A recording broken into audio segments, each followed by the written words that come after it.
Hi guys, it's PanelHopper here again, and I'm back, as I said it would be, to discuss my thoughts on the new 2019 Buffy reboot comics.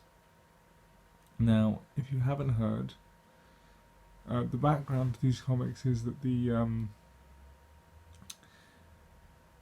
when the Buffy the Vampire Slayer TV show ended in 2003, Dark Horse took up the mantle.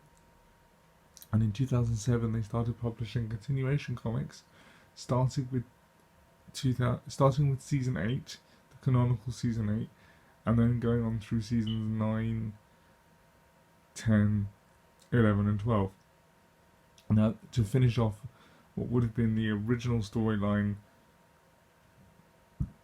of the TV show had it continued for another several years. That timeline has now ended. That ended in 2018, I think.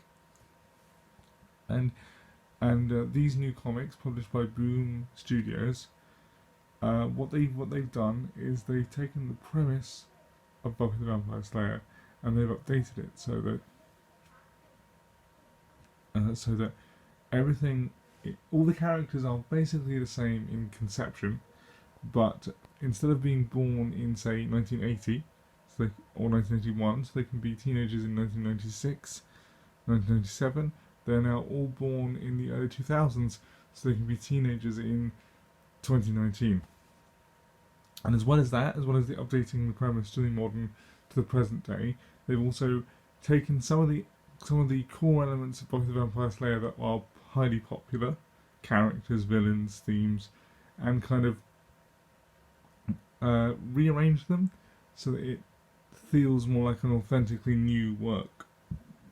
So one of the most notable changes is the introduction of Spike and Drusilla as the first main antagonists of the first 10 or so issues, and things like Willow being out as a lesbian from the start, as opposed to it being a character development later on, as it was in the TV show. Overall, I really like these comics. They are just completely refreshing to see the premise updated for the present day in this way. It's familiar while still being completely new and interesting.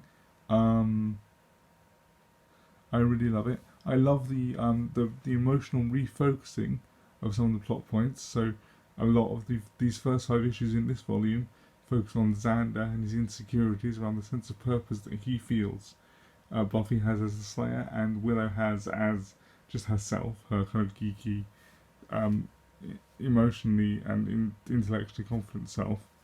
And yeah, it's just so interesting to read and watch. There's a lot of, it's not Josh Whedon's wit, but there is still a lot of wit in it that I really enjoyed. So yeah, it was just really good. I'm going to do another video on the second volume tomorrow, because I've bought the first 2 volumes. I'm pre-ordering the third volume.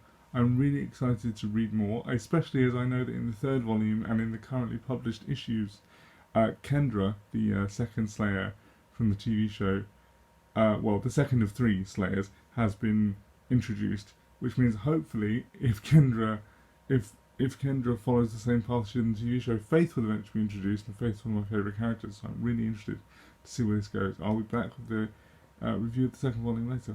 Okay, thanks guys, bye.